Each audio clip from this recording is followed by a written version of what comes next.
there, my champions. As always, a great man once told me that if you're going to sell yourself, you have to champion something. And today, we're going to champion protecting your peace.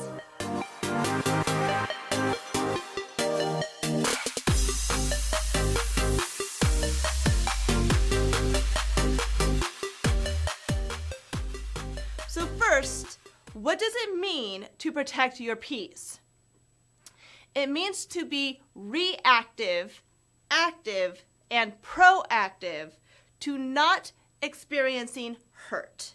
The dictionary describes peace as freedom from disturbance.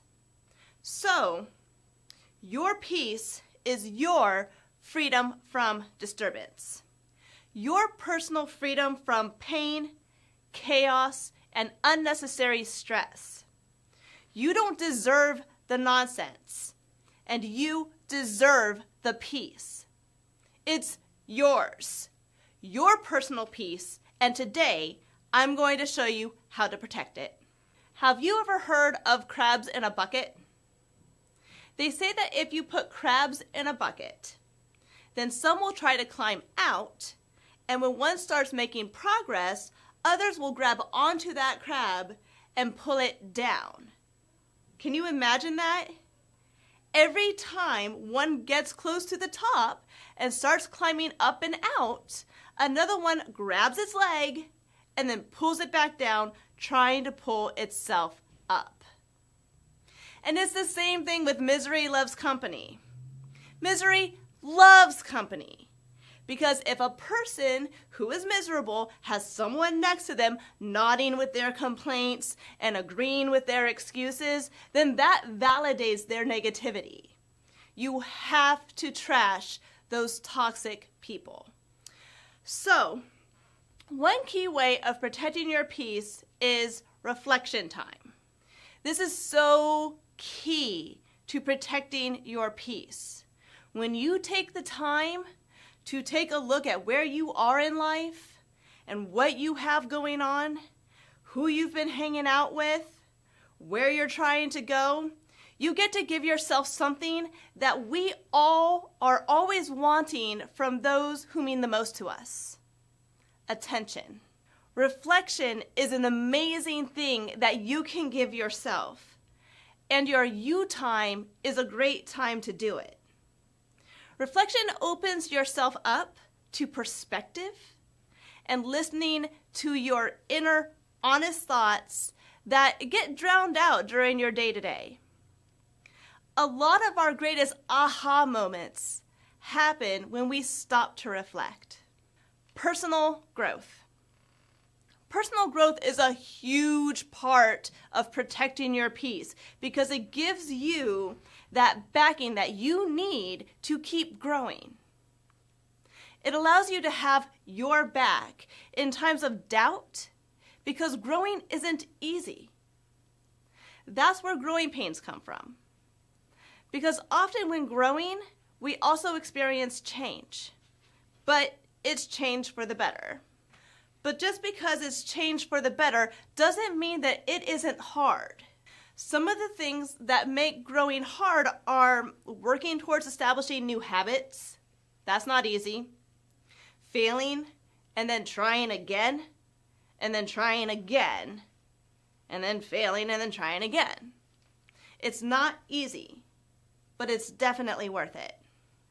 Sometimes personal growth calls for you to go outside of your comfort zone, and that can definitely be hard.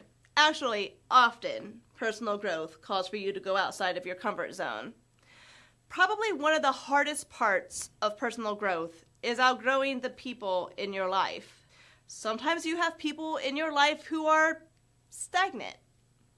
They aren't toxic people, but they aren't doing anything productive with their life either. And that can cause them to not go anywhere. Where you, while you're working on growing, you are going places. And it doesn't mean that you can't be their friend or their family, but it does mean that maybe you should manage your time to make sure that you're not putting them in a position to be a crab in the bucket. it's important to remember that it's nothing personal. They aren't bad people. You are just making the right moves to manage your time, to give yourself the life that you want. And if they're really your friend, then they will totally support you. Things you can do to work on your personal growth are activities like reading self-help. Some books that I would like to suggest to you are 7 Habits of Highly Effective People. That's by Stephen Covey. How to Win Friends and Influence People. That is a staple. That's by Dale Carnegie. And Who Moved My Cheese? That's by Spencer Johnson. You can volunteer for community service. You can join groups that are self-improvement related or career moving focused. And you can continue your education through resources at our local library, books, or community college. Now we're going to move on to inner peace. Inner peace is a state of psychological or spiritual calm despite the potential presence for stressors. This is what you give yourself when you trash toxic people and you give yourself time to reflect and you work on your personal growth.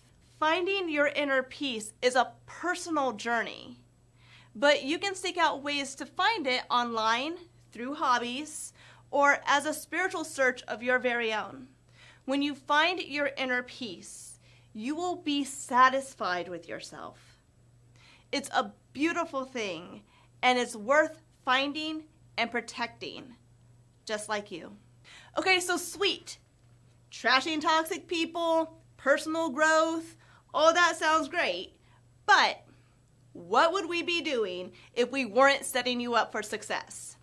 So now we're going to take a look at what you need to have to do what you got to do to protect your peace. Grace.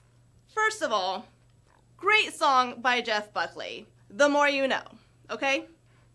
Now, grace is when you give mercy when it isn't deserved. So sometimes you just gotta let fools be fools.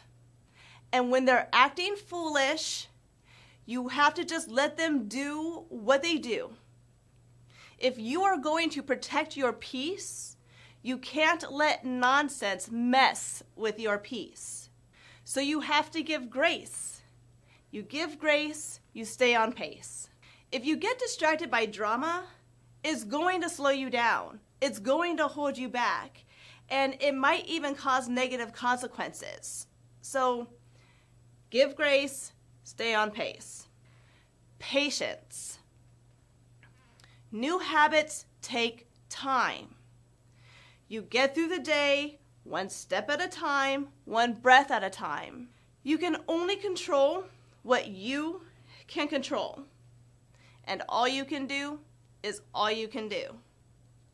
This goes back to that inner peace thing. When you have inner peace, you have the ability to have acceptance for everything. And that, in its own way, is patience. So, when you start gaining patience, you start having what you need to gain inner peace. To protect your peace, you have to have anger management. Situations are going to make you mad, and people are going to make you mad. And you have to have ways to deal with that anger because you are protecting your peace. So ways to deal with anger. Here on the spot, things like stick to I statements. Remember, you can only control what you can control. So keeping a focus on what you can do will allow you to release stress coming from outside factors. Take the situation in small time increments. Remove yourself from the situation, put your attention on something positive for a little while, and then come back to finding a solution. And if you're someone who tends to get frustrated with people, there's a great book out there called How to Deal with Difficult People, and that's by Gil Hassan.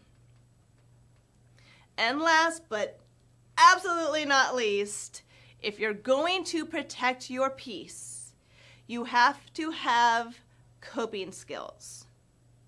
So 1, know your truth. Sometimes toxic people will say bad things about you that just straight aren't true.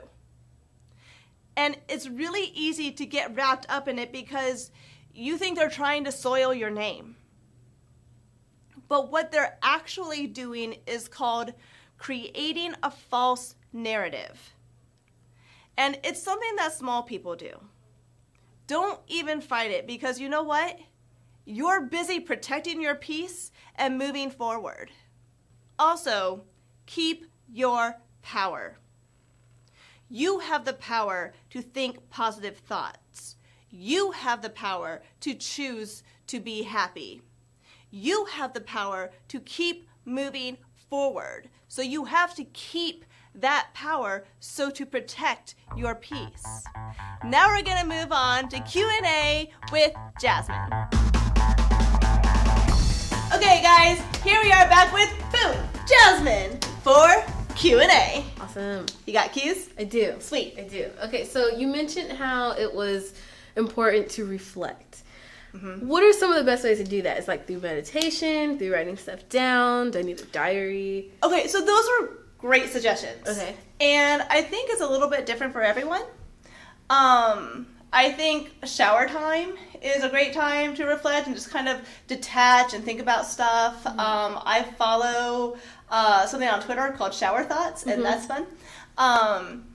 Journaling is a great way to not only reflect and write things down, but sometimes get things down that you're just not ready to say out loud yet, or to go back and review to see where you were, 4-6 weeks ago, to see your own growth. Some people like to get out in nature and get fresh air, so going on walks.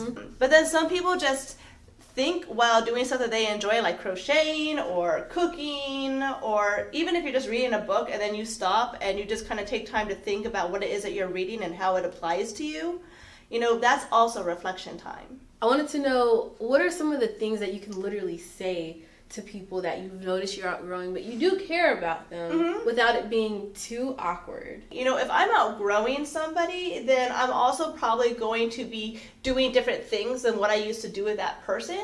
My time management is going to change. And so you kind of grow apart.